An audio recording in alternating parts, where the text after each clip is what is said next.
Nagsimula sa simple na pasulyap-sulyap, nagpapapansin sa'yo.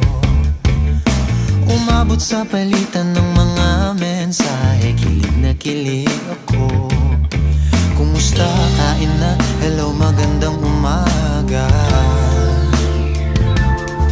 Ingat ka, pahinga, huwag kang masyadong magpupuyat pa.